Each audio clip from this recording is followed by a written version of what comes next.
Citoyens... Non, on recommence. Citoyennes et citoyens, membres de la Convention pour le climat. Nous avons un message urgent pour vous. Il s'agit de saisir une occasion historique pour ouvrir une voie porteuse d'avenir, pour répondre pleinement à votre mission, pour permettre une transition sociétale vers un monde plus juste, vers un monde plus harmonieux. La Convention rend cela possible, mais il s'agit de dépasser et de briser un tabou, celui du système monétaire. Le système monétaire actuel impose à l'économie une logique de monnaie-dette, en confiant le principal de la création monétaire au système de banque privée par le moyen du crédit. Qui dit crédit dit dette à rembourser avec intérêt, donc obligation de rentabilité à court terme et croissance d'une économie devenue mortifère. En restant enfermé dans un système qui ne peut pas se passer de croissance, on ne peut que continuer à alimenter ce qui provoque l'épuisement des ressources planétaires, l'accroissement des inégalités, la misère pour une partie de la population mondiale, etc. Tout ceci est bien connu. Mais ce n'est pas une fatalité, c'est seulement un choix arbitraire de système monétaire et financier qui a été fait à une certaine époque. Il reste toutefois l'État, nous direz-vous,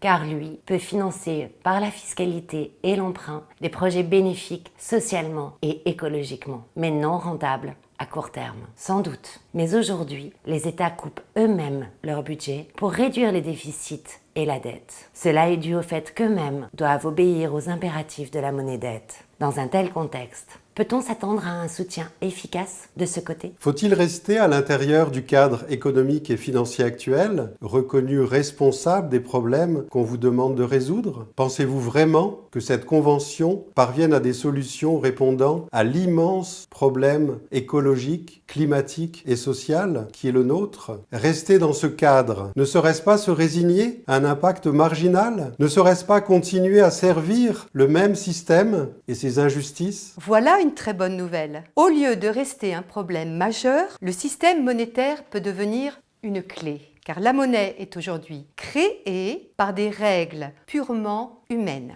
Il serait ainsi possible de créer tout de suite un second système monétaire, en plus et à côté du système actuel. Ce second système serait dédié au financement du bien commun, par une monnaie créée non pas à partir d'un endettement auprès des banques ou des marchés financiers et donnant lieu à intérêt, mais à partir d'une décision prise démocratiquement selon des critères d'utilité sociale et de respect de la biosphère. Tout en fonctionnant différemment, ce second système monétaire ne contrarierait pas le système existant. Il le compléterait en rendant possible ce qui ne l'est pas pour le moment. Il ouvrirait un nouvel espace économique apte à répondre immédiatement aux objectifs sociaux et écologiques, selon des processus démocratiques, vraiment démocratiques. Ces perspectives vous paraissent trop belles? Dites-vous alors que la compétence monétaire est restée jusqu'à présent très confinée, concentrée dans les mains d'un petit nombre, et que ceci a favorisé le statu quo, même dans la classe politique. Beaucoup sont ignorants du paradigme monétaire dominant, tenu pour universel, fatal et éternel. Beaucoup n'en connaissent pas l'historique, ne prennent pas le recul nécessaire pour faire de vrais choix. Il est temps que nous devenions tous compétents dans ce domaine clé, afin de promouvoir l'intérêt général, plutôt que de nous soumettre aux intérêts particuliers d'un petit nombre. Si vos travaux et vos propositions devaient oublier ou éviter la question monétaire, ils passeraient à côté de l'événement le plus structurant de l'économie. Ils passeraient à côté du levier le plus puissant qui soit pour orienter l'économie vers le partage, la justice sociale et l'écologie. Plusieurs contributions financières sont parvenues à cette convention, mais faute de temps, elle ne semble pas avoir été suffisamment traitée en séance plénière. Plusieurs parle de monnaie,